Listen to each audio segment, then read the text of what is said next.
Okay, I am back with a review. Oops, wrong. Ovate Course. I finished it, so I'm going to talk about it. Again, I am discussing these books. This is the second book in the series. This is the third one I'm getting ready to look at. I thought there was a fourth book and realized these books were a completely different series. I'm missing the middle book. I'm going to be rectifying that here soon. But Ovate Course is what I'm talking about today. I have a lot of notes. Some are for me and some are for both of us. The biggest takeaway on the Ovate Course is she wanted this book to be more of a actionable book as opposed to an academic book. So she's got academics in there, but she's got multiple activities for you to do in preparation for the third book. A lot of it is really getting back in touch with nature because people are so far disconnected from nature. So yeah, lots of her exercises are simple. Anyone can do them no matter what level you're at in this journey. So I thought that was very wonderful. I bought my book used, and there was a problem right off the bat. I think, and I have not gone to her website to find out the actual answer here, but as you can see in the beginning of the book here, there are highlights. Problem with doing used. I am very much against writing in books. You don't do that. It's disrespectful to the book. Okay? Now, in the very first chapter here,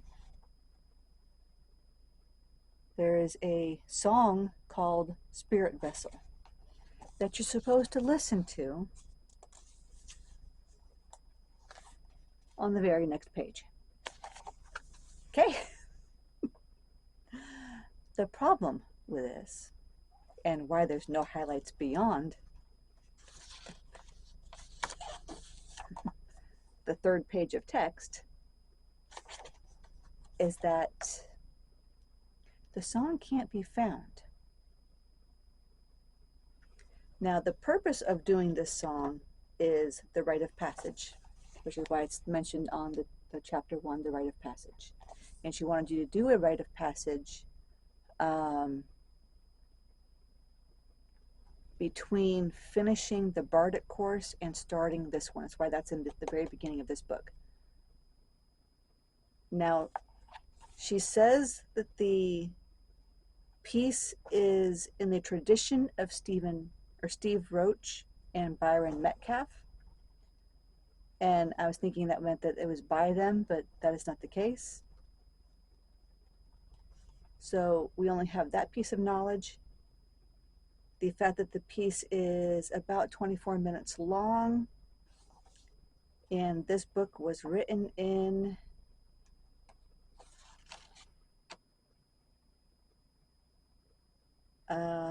2006.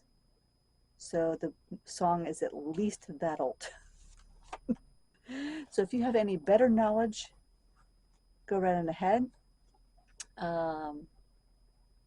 There are CDs out there by Byron and Steve, and one that she mentions later on, there's a CD that they did that I actually bought the CD. It's called The Serpent's Lair. That actually has a song on it called The Rite of Passage. So I don't know intent-wise if that would work for her intent for these instructions. I've listened to it. I think it would work. But I'll let anybody who watches this and chooses to read to make that decision on their own. She actually, like I said, she actually mentioned that CD later on in the book.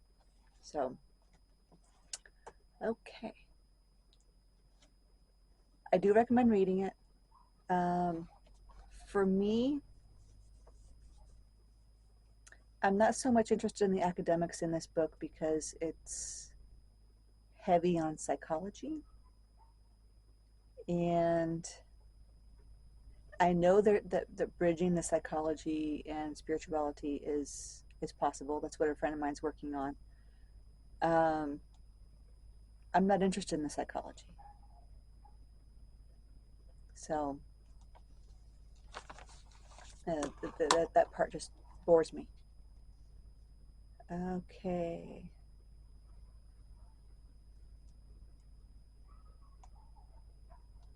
The first part of my notes is complaining about what I just talked about with the piece of music. The first exercise is about using the senses, and that's on page 11.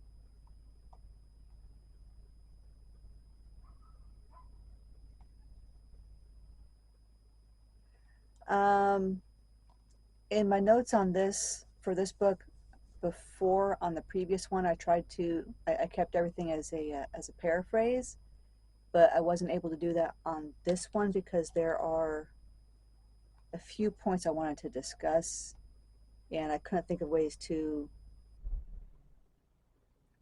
paraphrase these prior to discussion.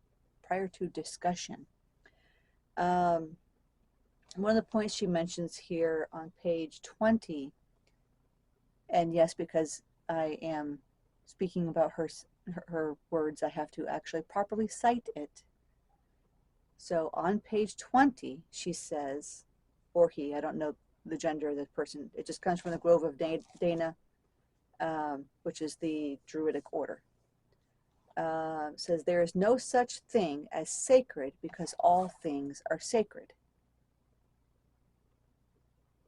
Which puts a lot of things into context, right? We as human beings have forgotten the sacred nature of all things.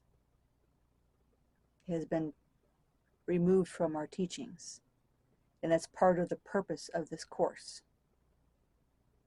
to remember our roots and remember that we aren't the only things on this planet, and we should stop abusing our planet as though we were the only things that were of importance. There are a lot of species going extinct right now. Some because of climate change,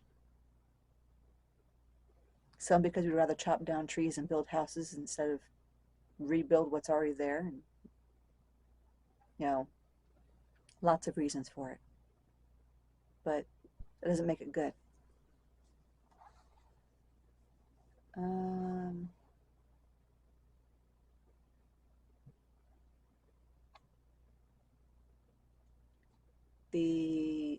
The second awareness practice is about place bonding, and that's very interesting. I see that as the beginning of establishing a location as your grove. But the exercises are like maybe one, max of 2 pages long, and they aren't truly like a step-by-step thing. It's just, this is how she advises you do it. There's a lot of room in there to incorporate the exercises into what you already know on your own journey. She's not trying to make you do it in a specific, you will do it this way type of thing. It's advice on how to do it.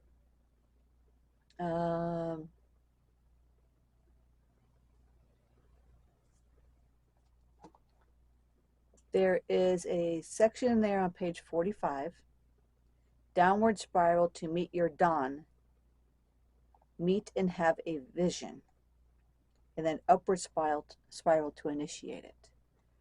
That is that goes back to the cauldrons from the previous book, but it's also the spiral to get to know yourself. Okay, the Celts use the 3 cauldrons, where, and I don't remember the culture that it comes from, the Dantians. There's 3 Dantians. They're the exact same thing. Just they're cauldrons with this culture. Okay.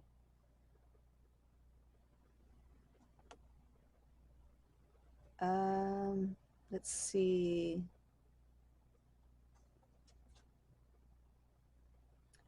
This next one was a very interesting point as well. And there are the cats going again with hitting the thing as they run by.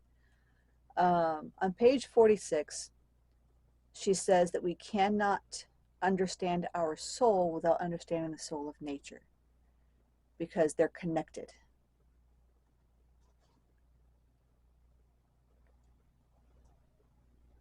It all goes back to oneness and unity. Okay? If we try to maintain our separateness, the illusion of separateness, we cannot truly find ourselves, because we are not separate from the whole. We just think that we are.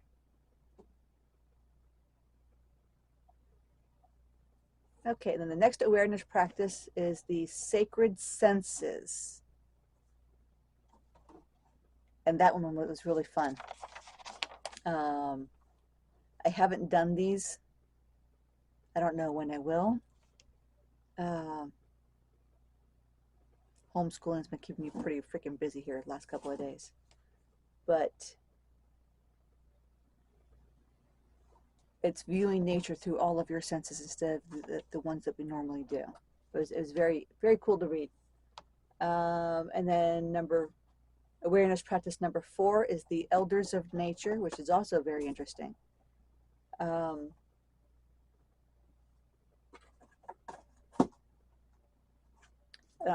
I think I've already gone into on previous videos what the word elders really means, so I won't do that here. Oh yeah. On page 66, she talks about the dream journey.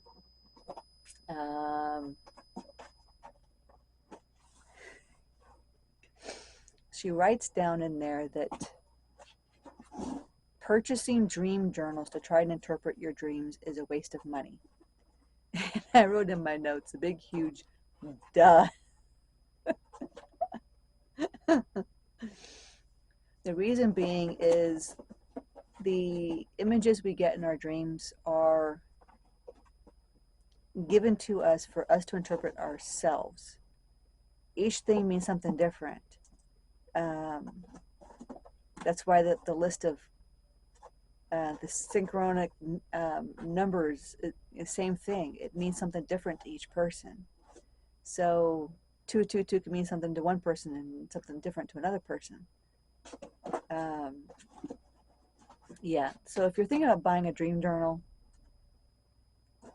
don't, unless you want something to put in your fireplace, because that's a better use for it. I had one ages ago and I gave it away. I got rid of it. I don't need that. Okay. And then I took a whole bunch of notes on page 69.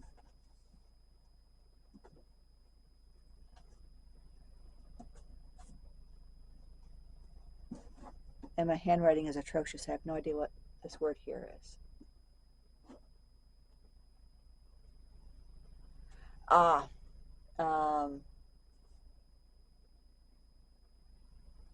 Somebody mentioned in one of her works, she's a scientist type dude, scholar. That's what that word here is, scholar.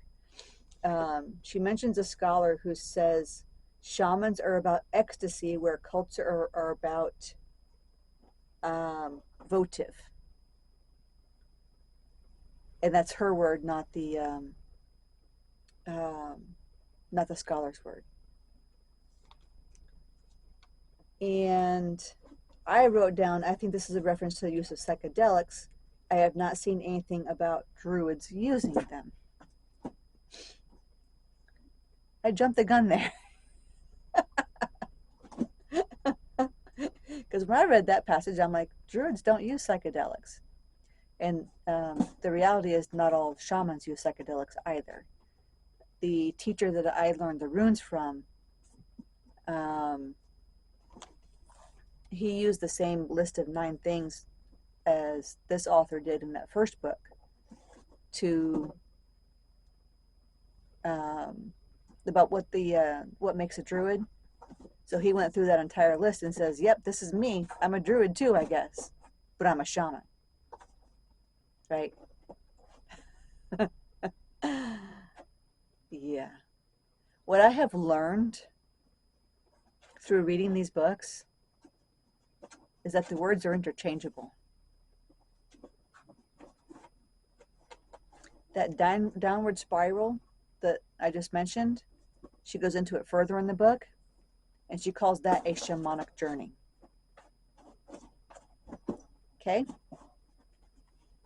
I kind of flipped through this book.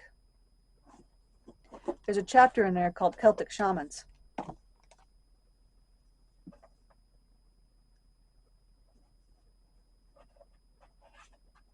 That'll burst some people's bubbles and make them mad at me.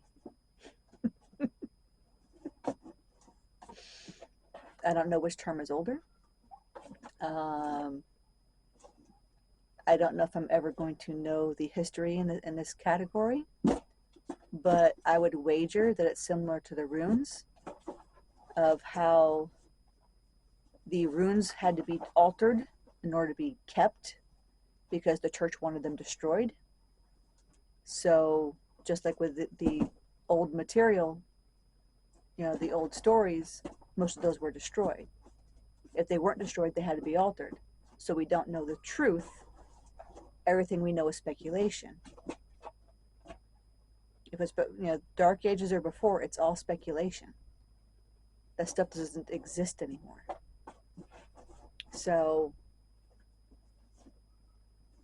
yeah, I think the term is just locale based. Same thing, different location. Yeah. Then she brings up examples of poets using shamanic practices to come up with poetry, such as trance, sensory deprivation, and poetic madness that was regaled in one of the stories. She also says the Celts are not being shamanic as a thought based on notwithstanding shamanism and its place, or not understanding shamanism and its place in society. So it's there. They just don't understand the term. Shamans are essential figures in society as well as on the fringe. So just like with druids, they still hold the name or the title of druid, but the question is, what position are they holding in the society? Gets more into that in the Bardic book. If you haven't read it, I didn't talk about that portion. I did not talk about that when I did my review of that book. Back to shamans. They bridge community and nature, which is their primary job. They're healers. They travel between worlds. They do divination. They make judgments. Okay, and then the page 71 is talking about the shamanic journey, and this is where she mentions the book, or the CD. Now, I think it's Byron. I can't remember which one it is now, but I think it is Byron. He has a CD out there. It has 9 tracks on it that are shamanic healing, and I recommend that too. That was good. All instrumental, all soothing. Yeah, it's something I have on in the background when I'm not doing anything important. Good to do. The awareness practice number 5 is a contemplative nature walk. By the way, if you don't like going barefoot, you're going to have a problem doing all of these exercises. It's required. If you want a proper connection anyway. That depends on what kind of a connection you want.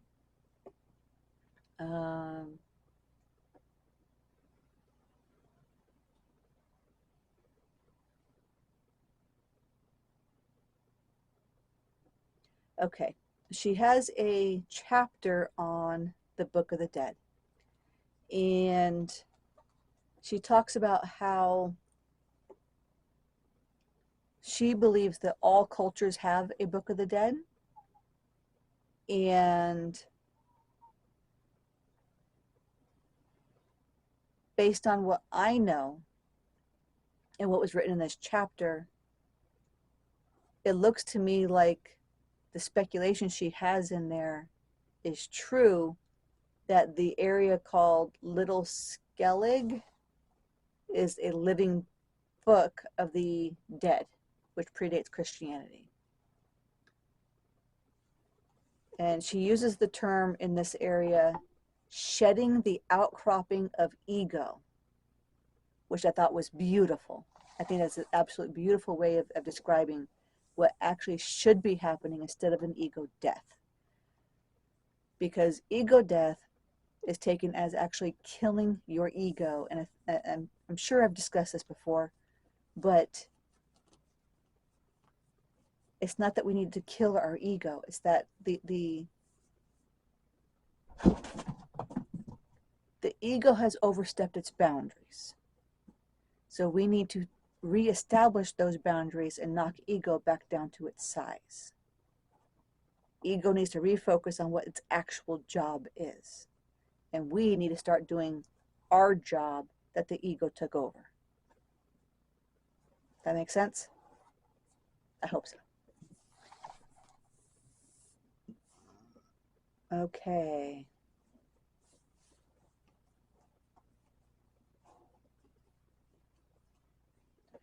Okay. Yeah, on page 79 is where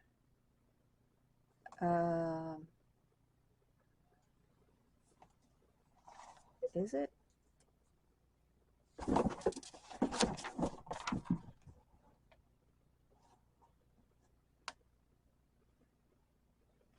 Okay, I see. I'd forgotten what I did here. Okay, so on page 79 is where the story starts about the journey to the islands. And this is her paraphrasing the story. She actually puts the whole story in an appendix of the book so you can actually read the whole thing. And underneath her paraphrasing of the story, she puts like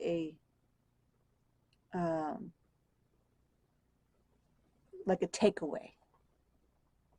You know, this is the prize of what the island was about, and this is what you should take away from this portion of the story. Okay, so I wrote down the portions that had meaning for me. There's 29 of them, and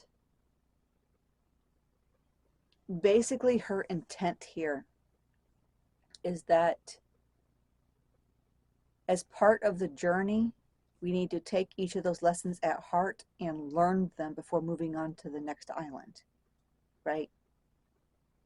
Because this is part of the journey down that downward spiral and then back up after you have found yourself. The premise of the story is that a child found out his father was murdered. He was going to go seek revenge. They build a boat and off they go.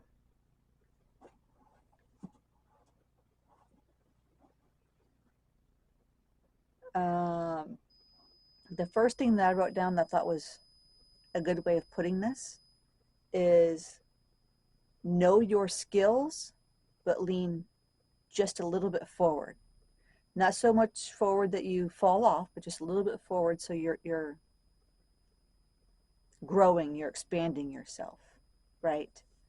So don't get trapped in this is what I know, this is what I'm always going to know, and I ain't going to learn anything else. A lot of this is common sense, but it's things that people know, but they forget that they know. But they're very important things to remember. Um,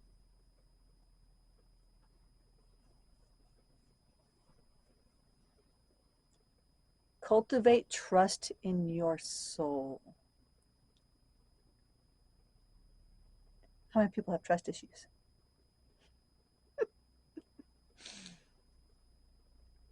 That's probably everybody. If you're living in your electronic device, you don't have any trust in your soul.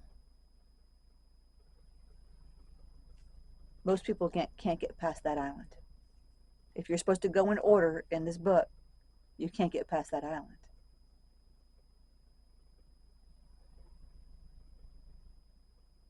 It doesn't tell you how to do it, of course. It's just that you need to.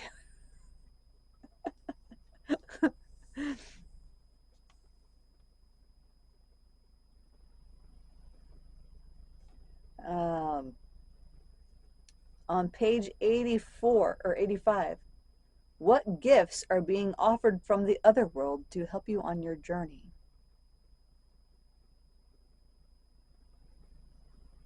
A lot of times we're being offered gifts and we don't even realize it's a gift.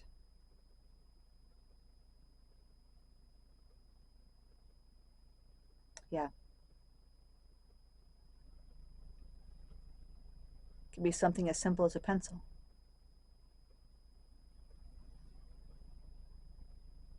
An example I can give you there is my daughter just watched one of the Alvin and Chipmunks Christmas specials again today.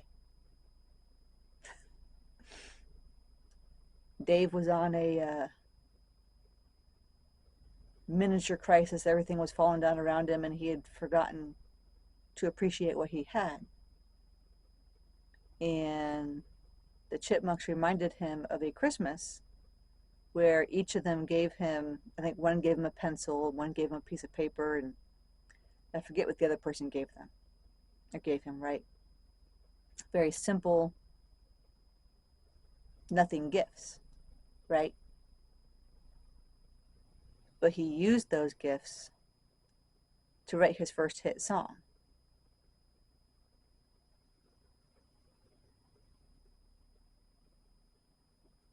The simplest gift can be life transforming.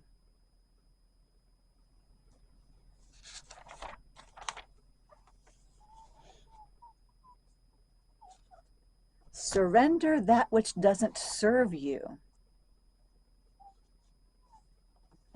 That will unlock your potential.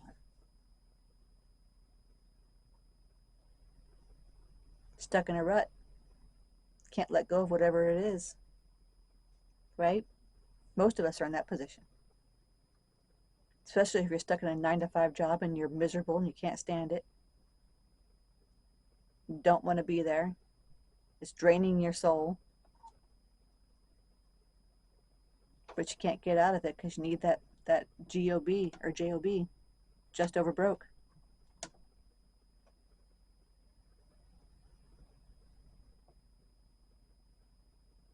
What can you let go to transform your life? What are you willing to let go to transform your life?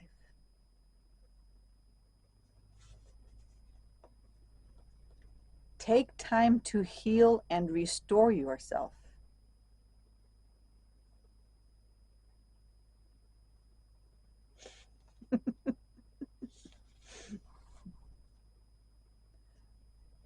That's one of the things one of my guides told me last night. You don't get enough rest. I'm like, who's going to do it? If I don't do it, who's going to do it? What do you do when you're in that position? When it's only you can rely on? Who do you ask for help? What they tell me is, give it to them. That's great, sure, but they're not here. I can't say, hey, can you fold the laundry while I cook dinner? Right? I can't say that.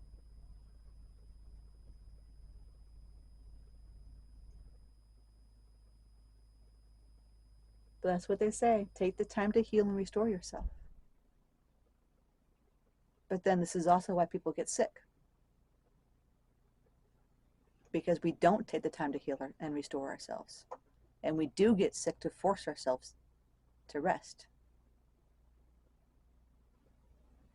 Because we take on too much for ourselves. More than we can handle. So that's something to think about. And then the final exercise, number 6, is becoming a Sith.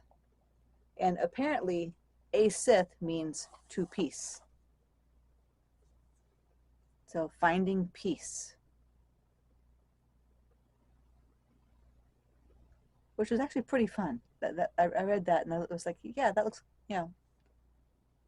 So, yeah, I am going to go back and do these exercises. When, I don't know. And that includes the ones in the first book. Because I haven't gotten those done yet either. But I have noticed between the 2 books that there's a lot of things I've already accomplished. Like these islands are all in a specific order. But I think there's like only 4 that I haven't done yet.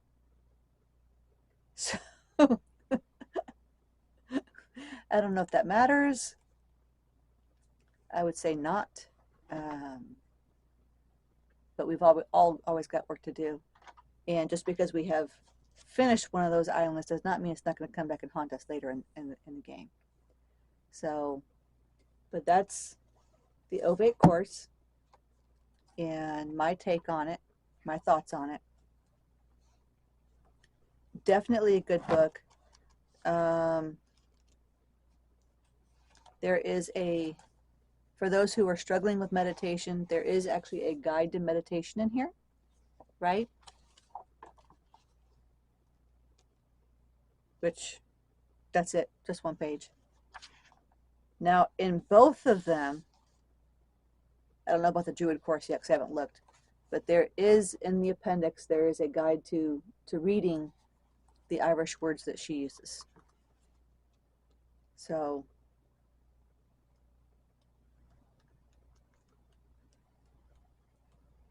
that's pretty short in this one. Yeah, I can see why she shortened the passages.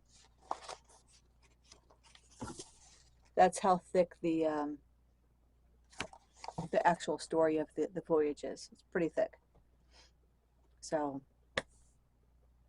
that's it. Thank you for watching. If you like this, like, share, subscribe. I do duplicate this over on my Rumble channel. Same name. And I also have because I'm an author, I have a YouTube channel for my books. And I have decided that any book that I do one of these reviews for as part of my path, I will put a copy of this over on that channel as well. And I'm also thinking about doing some gardening books reviewing some gardening books over there. We'll see on that one. But for now, we'll stay focused on these here. Thank you for watching. Bye-bye.